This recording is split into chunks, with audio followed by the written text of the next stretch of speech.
to episode 5. Can you believe we're now on episode 5? I'm super excited about this episode. It's titled Enough is Enough. But before we get into it, I just want to thank you guys for tuning in to all the episodes. I want to thank you for your support. And I just want to make sure that you understand the purpose of this podcast. Again, I want to remind you that paradise is real. You do not have to live in the desert. You do not have to be in a place where there's no growth. You don't have to be in a place where there's dryness, where nothing is nourishing you, or a place of pain and suffering and sorrows. I want you to know that we oftentimes turn temporary situations into permanent fixes. God did not design us to be in the desert or a nightmare permanently. We're designed to be in paradise. God can grant us peace. God can grant us safety and security right here on earth. And that's our paradise. Only thing we have to do is go to God and ask for healing, ask for help, and ask for his guidance. And in those things, that will bring us peace. And those things that will bring us into our paradise. So listen, guys, I really do appreciate you. And this episode, again, is titled Enough is Enough. So ladies, when did you have to say enough was enough? Like you just threw up your hands. I'm sick and tired of being sick and tired. And I had to come to that point to get to where I am today. I just had to be sick and tired of being sick and tired. I was tired of being mistreated. I was tired of being in bad relationships. I was tired of being cheated on. I was tired of just being lied to. I was just tired of everything to the point where I just didn't even want to deal with anybody anymore. So I had to just really take a look at myself at some point and say, God, what am I doing wrong? Don't let it be my will. Let it be your will. Whatever you have for me, God, that's what I want. I don't want to choose anybody. Matter of fact, I don't even want anybody right now because I'm making really bad decisions, okay? God, I don't want anybody. I just want to be left alone. And I was sick and tired of being sick and tired. But something brought me to that point, okay? Usually it may be something small that finally is a breaking point for you. And it was something small that was a breaking point for me with this last person that I'm going to discuss. It was something small that made me just look at him and say, you're going to sit across this table and just lie to me in my face. One thing y'all already know from my previous episodes, I despise a liar, okay? And for this person just to sit across from me and just blatantly just lie in my face when I saw what I saw. I know there's a saying that says, believe half of what you see and none of what you hear possibly. I don't know. But anyway, I know what I saw, okay? And based on what I saw, I knew that he was lying to me. And I was tired of it. And it was something as simple with this situation where it just dealt with the cell phone that made me just say, I am so done with you.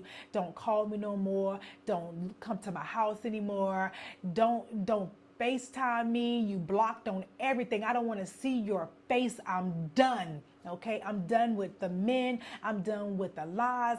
I'm done with everything. I'm going to focus on me, my children, and God. But it was some things that built up to that made me say, enough is enough. I deserve better.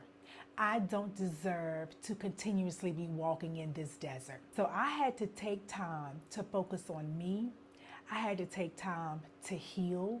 And I had to take time to trust God, okay? I had to realign myself with God. I had to learn to trust God because I was trying to do things on my own and all I was doing was making a mess, just making a mess. So I said, God, I trust you. I just had to surrender to his will. But me surrendering didn't have anything to do with, God, I'm going to surrender to your will so you can find me a good husband. No, it was nothing like that. I just did not want to deal with the man at that point. I just got to the point where I was tired. I was sick and tired of being sick and tired. Do you guys remember Hannah in the Bible when Hannah was just being mocked and tortured? She had to just say enough was enough. And she went to God and she surrendered herself. She surrendered herself. She didn't care about what people thought about her. She didn't care about how she looked. She went to God with raw emotions and she cried out to God. And that's what I found myself doing, just going to God, asking for healing, asking for peace, because I was just tired of being hurt. I was tired of, being mocked and going through situations that I felt like I wasn't designed to go through, or situations I felt like I wasn't designed to be a part of. But who am I? You know, I'm no better than anyone else. So that was what I had to go through, okay? And now, that says there's purpose to pain. So maybe this is my purpose. But I'm just saying, Hannah went to God and God granted her peace, because once she finished praying, the Bible said her countenance change, okay? She was at peace. She was no longer crying. She was no longer sad. And that's what happened to me once I finally said, God, I'm putting it all in your hands. I do not want to make any more decisions on my own. God, I will wait on you. Okay. But like I said, I had to get to that point. And I'm going to tell you a story of what got me to that point. Matter of fact, it's so many situations that I could tell you with this one individual that I don't know which one to share with you. I want to share the most impactful one with you, but I'm not sure which one that was because it was so many. So I think I'm going to share this one. I think I'm going to share this one with you. This is the first time that I've had a difficult time deciding on which part I want to share with you with a particular individual. This particular guy, he was really, really nice. He was not relationship material, and I should have known that. One thing women we have to recognize is that we cannot change a man. And I think I talked about that in another episode. I can't remember which one, but we cannot change a man. I wasn't attempting to change him. I was thinking that perhaps love would change him, but people only change when they want to change. People have a free will, and if it's not their will to change, it's nothing you can do or say to make them shift in an area that they're not ready to shift to. So, he was great as a friend, but in a relationship, it just did not work. It did not work, but he was a great friend. And one weekend, which was around my birthday, actually it was my birthday weekend, my birthday fell while we were out of town. So I could tell on this trip that he was just acting really different. I mean, he was real standoffish. He didn't seem, like he really wanted to celebrate my birthday.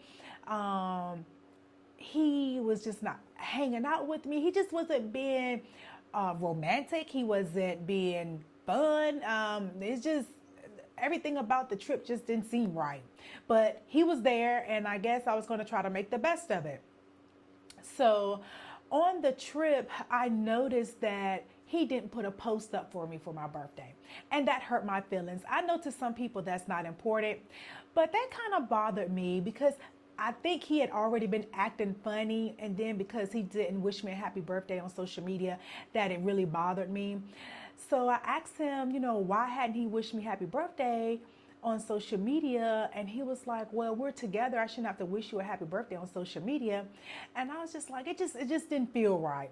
So I guess to appease me, what he did was put a post up that says, happy birthday, boss lady. And the picture, it wasn't a very flattering picture of me. And he had zoomed in so far and screenshot the picture of my face that it just, all you saw was just like this, a little bit of my face. You couldn't really see the whole picture. And I just could not believe he put that picture of me on social media and said, happy birthday, boss lady. Everybody knows, he was, at that point, I knew, everybody else knew he was trying to hide something. And people were laughing. People were calling me saying, Shauna, why he put that picture of you up? And I'm just like, I don't know. They were adding fuel to the fire. And it just really bothered me that he would put this picture of me zoomed all the way up and saying, happy birthday, boss lady. This wasn't like somebody I had been dating for 5 or 6 months. This was somebody that I had been dating quite some time. So again, it really hurt my feelings. So we were already kind of bickering about that situation. And probably maybe about an hour later or later that afternoon, I received a phone call on my Facebook Messenger. And it was someone that I didn't recognize. I had no idea who it was, but just so happened I answered the call. And I said, hello. And she said, hi, this is so and so. I can't remember her name, but she said, hi, this is so and so. And I just want to know if you're with so and so. And I said, yes, he's with me. And she said, oh, that explains why he blocked me on everything and why he is not answering his phone. He has me blocked on everything and he's not answering his phone. So she said, I saw that you were out of town and I was wondering if he was with you. And I was like, do you want to speak to him? I guess I felt real generous. I said, do you want to speak to him? Because I'm already ticked off anyway. So I just want to see what he has to say about the situation. I want to look at him talk to her and just see what he has to say. Because I know this is why he put my picture all zoomed in on Facebook so nobody could see it and all other social media platforms. But I wanted to see his response with the young lady on the phone. So he starts talking to her. He's like, hello. And she was like, you telling stories, you with her, you got me blocked and you not answering your phone and all that stuff. And he said something like, why you gonna call her phone? Why you messaging her and you been talking about her, calling her bald headed and all this stuff. And I'm like, calling me bald headed? How she know I'm bald headed? How she know, possibly I don't have any edges? How she know about my business? Okay, like y'all been talking about me. Like, why am I a topic of discussion? Why are y'all talking about me and bald headed? But guys, I have hair. Okay, I do have hair. But why y'all talking about me? Why y'all talking about me? My bald headedness. So, and then for him to say that to her, I was like, I just could not believe it. So, guys, it was just one of those moments where I just zoned out. I just lost it.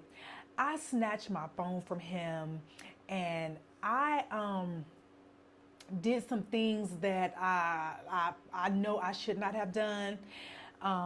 Yeah, it was really, really bad, and I'm apologetic for what I did to him. Yeah, I'm apologetic for what I did to him. But yeah, it was bad. It was really, really bad. It was so bad that he left and we were out of town and he had to, I think, get a rental to get back home. But it was really, really bad what I did to him. And I'm just thankful that he didn't retaliate because he probably could have really, hurt me, but he chose not to. So I'm thankful for that. But I did try to, do some harm to him and was kind of successful. But, and the young lady that was on the phone, I told her if she ever called my phone again, we was gonna have a problem too. But that whole situation was just something that I shouldn't have to experience on my birthday. That was my birthday weekend, a weekend that I should have been celebrating. Yet instead, I'm having to deal with a female calling my phone because of what he's been doing. And, it's just sad that I had to go through that, but that was me walking in my desert. So after that situation, we didn't talk for a little while. And during that time, of course, we were not together. And so later on, he was very apologetic, started coming back around. I allowed him to start coming back around. But it was really, really guarded. In my mind, I knew that I was ending this, but it just wasn't as quickly as I probably should have. So I just happened to ask him, I said, why we weren't together? I said, you ain't get anybody pregnant, did you? Actually, I was just joking. I don't even know why I said it. And he was like, what? I said, you didn't get anybody pregnant, did you? And he was like, I know somebody told you, blase, blase, blase. And I was like, are you serious right now? Are you telling me there's a possibility that somebody could be pregnant? Oh my God. Like, I was over it. I just could not deal with it anymore. I was done. At that point, I said, we're done. It's over. I don't even want to talk to you anymore. I don't care what you have to say. And me finding out that there's a possibility that somebody, was pregnant, like that was really, really hurtful. That was just like a sickening feeling. So I had to get over that. And once I was going through that hurt and pain, that's when I just realized, like, I didn't deserve it. I do not want to go through this anymore. I'm tired, okay? I'm sick and tired of being sick and tired. Nobody deserves that. That is just like, if it's going to be like that when you're dating. I was talking to someone at work, and she said her grandmother told her, if you're doing this much fussing and arguing while you're dating, what do you think marriage is going to be like? So it just made me just really look at all the individuals that I had dated, and how they were all just tumultuous, just always fussing, always something. And I just had to say to myself, Tashana, enough is enough. And I had to take time to really just surrender myself to God. I said, God, please forgive me for any bad decisions that I've made. God, please provide me with healing in the areas that I'm broken, because it's apparently something broken in me while I continuously attract a certain type of man, or attracted to a certain type of man. So I said, God, I need healing in that area. And I just truly surrendered to him. I just really took time for myself. I did not want to date. I did not talk to anyone. And I just took time for myself, because it was time out for this.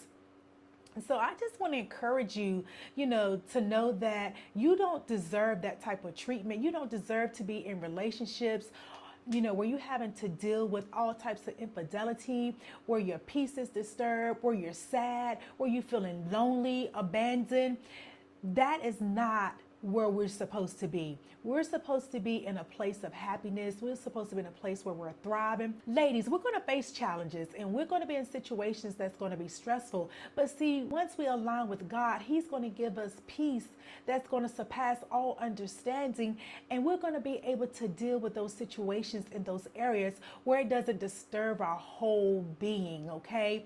Again, we want to be aligned with God, and that's what I had to do. I had to really align myself with God. I had to get in his word. I had to ask for forgiveness, because I know I've made mistakes, and I know that I needed forgiveness. I had to rededicate myself, and I had to just focus on God. Once I made those changes and I really started looking at my situation and myself differently, that's when I was able to really say, I was going through my healing process. I was able to address areas that needed healing in my body, things that needed healing in my mind. So I needed healing emotionally, I needed healing spiritually, because, during those times I felt abandoned by God. I felt, because he didn't, grant me my prayer requests when I was, praying for my dad. You go back to episode 1, I felt abandoned, but I know that God was always with me. But I felt abandoned by my father, because he left me. In every relationship pretty much that I was in, they didn't work out. So I felt abandoned in those areas also. But I had to realize only God could fill that void in my life. And I had to totally surrender myself to God. God knows all things, okay? God is the one who can bring you out of all the situations. And when I tell you, when I finally gave myself to God, that's when I finally start walking into my paradise. When I said, God, I surrender to you. God, I need healing. God, I need deliverance. God, I need help. That's when I truly started walking into my paradise. And I'm excited to talk about what paradise feels like. I'm excited to talk about what paradise looks like. Even though I say paradise is a state of mind, it's still how you view things, your viewpoint, okay? It's still your vision. It's still just, you understanding what peace is like for you. So guys, I'm telling you, once you surrender to God, once you say, God, I'm tired, let your will be done and not my will, because God will grant you the desires of your heart. But sometimes you got to make sure you're desiring the right things. So I had to say, God, not my will, but your will be done. And that's when I started walking into my paradise. Hey, listen, guys, thank you again for tuning in to episode 5. Episode 6, I'm telling you, we walking into our paradise. You guys have been hanging in there with me. And I'm telling you, it was so hard for me to record this episode. I have no idea why, but I'm hoping you really grab something from it. I hope you grab something from it. And listen, we're ready to walk into our paradise. Remember, I want you to surrender. I want you to ask God for help. I want you to ask God for healing. And I want you to ask God for guidance. And I promise you, you're going to start walking into your paradise, because paradise does exist. Paradise does exist right here on earth. Okay? Thank you, guys. Have a good one. Bye.